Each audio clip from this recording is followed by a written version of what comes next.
3 نوامبر پرزیدنت جمهوری تاجیکستان پیشوای ملت محترم امامعلی رحمان با سفر رسمی وارد دولت کویت شدند. در تالار مخصوص فرودگاه بین المللی امیری پایتخت این کشور شهر الکویت، سرور دولت تاجیکستان محترم امامعلی رحمان را امیر دولت کویت شیخ مشعل الاحمد الجابر الصباح و ولیعهد دولت کویت شیخ صباح الخالد الحمد المبارک الصباح استقبال گرفتند.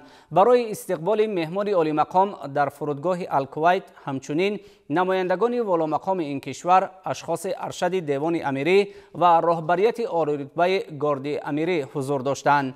مراسم استقبال رسمی بخشیده به سفر رسمی پرزیدنت جمهوری تاجیکستان محترم امامعلی رحمان به دولت کویت در تالار بزرگ امیری فرودگاه بین المللی الکویت برگزار شد.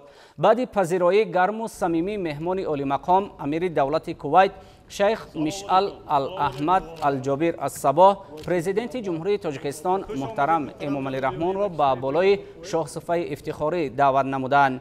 به این مناسبت در تالار جزهای گارد فخری و ارکستر اسبابهای نفسی امیری و هیئت‌های رسمی دو جانب صف آراستند و سرودهای ملی دو کشور دوست صدا داد. سپس فرمانده گارد فخری امیری به پرزیدنت جمهوری تاجیکستان محترم امامعلی رحمان گزارش داد. در همین جا سرور دولت تاجیکستان و امیر دولت کویت با هیئت‌های رسمی دو جانب شناسودند. شناسایی با هیئت‌های رسمی هر دو کشور انجام بخش مراسم استقبال رسمی پرزیدنت جمهوری تاجیکستان محترم امامعلی رحمان گردید.